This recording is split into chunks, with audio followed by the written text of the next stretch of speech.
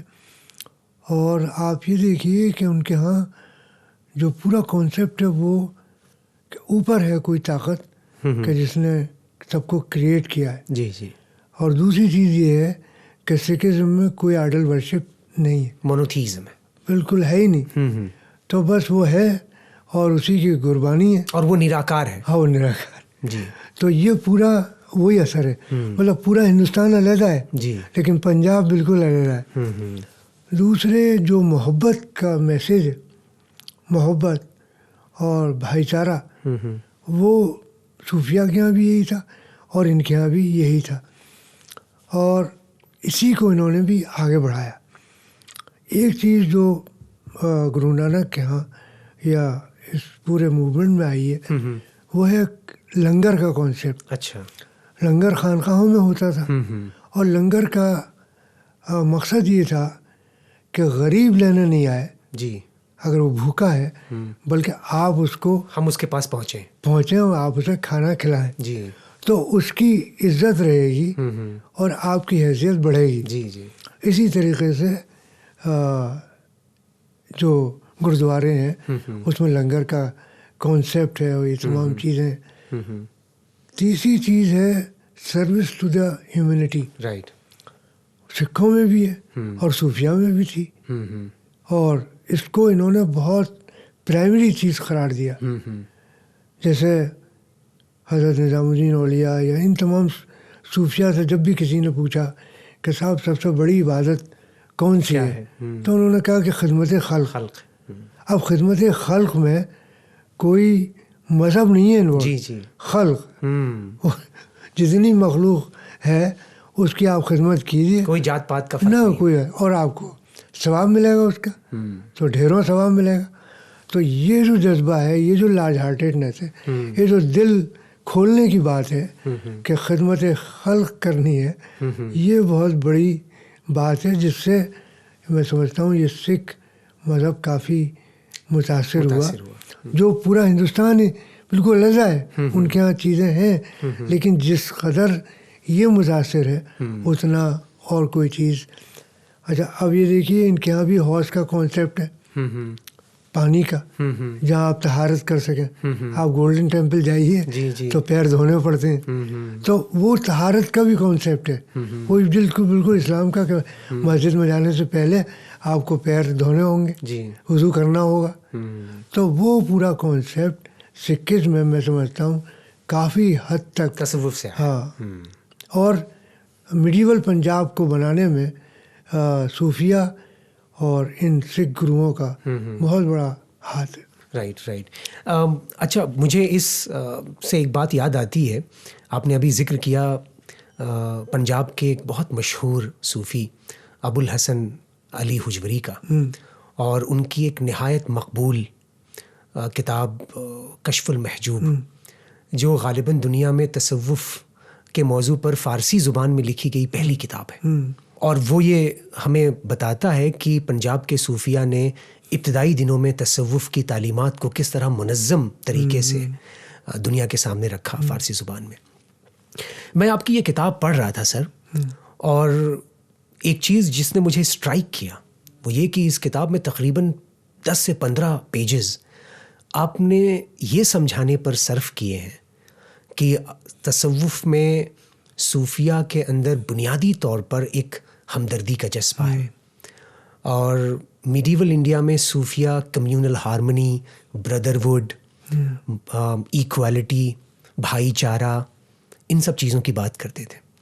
آپ نے اس بات پہ بھی بہت زور دیا ہے کہ صوفیہ کا اپنا ایک پورا سسٹم تھا ایجوکیشن کا، کہ وہ اپنی خانقاہوں میں اور اپنی درگاہوں میں کس طرح سے تعلیم کا انتظام ہوتا تھا. اور یہ چیز مجھے بڑی دلچسپ اس لیے لگتی ہے کیونکہ جہاں ایک طرف اس زمانے کے سماج میں چھوا چھوت بھی ہے، اونچ نیچ بھی ہے، اور تعلیم کا بہت ابھاؤ ہے، ایسے میں صوفیہ ایک بہت الگ مثال پیش کر رہے ہیں. اگر آپ ذرا کچھ مثالوں سے یہ باتیں اگر سمجھا سکیں ہمارے سامعین کو تو بہت بہتر ہوگا. دیکھیے یہ بیسیکلی شروع ہوا ایران میں. جو فارسی صوفی شعراء تھے انہوں نے ایکولیٹی، برادرہوڈ، تمام اتنے اشعار لکھے کہ بالکل مطلب لگتا ہے بارش ہو رہی ہو ان تمام آئیڈیاز کی، جس کو ان صوفیوں نے قبول کیا. اور انہوں نے جیسے ہی کوئی صوفی خانقاہ میں آیا اور وہ مرید بنا اور اس نے بیعت کی، اب وہ کیا تھا کیا نہیں تھا وہ سب ختم. وہ ہندو تھا، کرسچن تھا، سکھ تھا، سید تھا، شیخ تھا، بالکل ڈاؤن ٹروڈن، اس سے زیادہ کوئی مطلب ہی نہیں، مقصد ہی نہیں. اب تم ہمارے برابر بیٹھو گے اور تم ہمارا حصہ ہوگے.